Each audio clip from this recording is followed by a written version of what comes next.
So you don't rule out that U.S. military forces might be part of ensuring this, that they may have to go in? Well, Ed, I don't think that U.S. military forces are going to be necessary. I do think that we have some expertise on the non-military side in the destruction of nuclear material. And again, that's one of the things the president cares so much about, is ensuring they don't rebuild that enriched stockpile.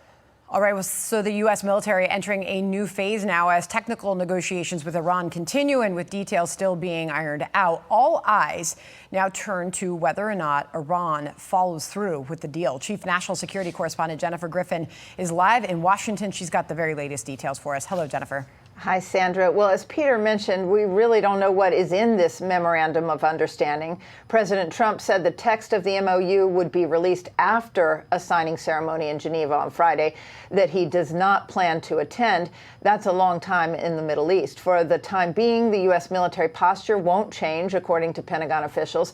The U.S. has 50,000 troops in the Middle East and 24 warships in the region, including 2 aircraft carrier strike groups. Pakistan's prime minister, who helped mediate the deal, however, said military operations will be permanently terminated once the deal goes into effect. But as we know, it's one thing to sign, another to implement a deal.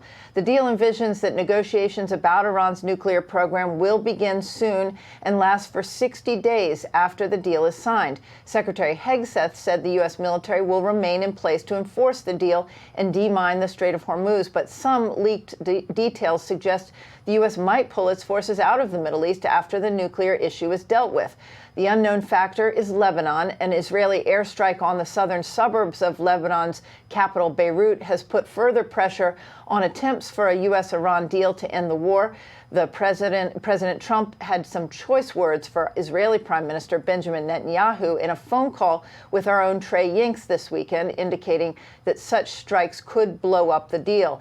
The attack on Dahia in Lebanon, in Beirut, where the Iran-backed armed group Hezbollah is based, came after the U.S. said a deal with Iran had been agreed to on Sunday. Israel said the attack was in response to Hezbollah firing a drone towards northern Israel. Meantime, a U.S. Navy search and rescue helicopter assisted in the rescue of 14 Indian mariners in the northern Arabian Sea Sunday. A Navy P-8 Poseidon was the first on the scene, and an MH-60 Seahawk rescued 3 additional mariners. Sandra?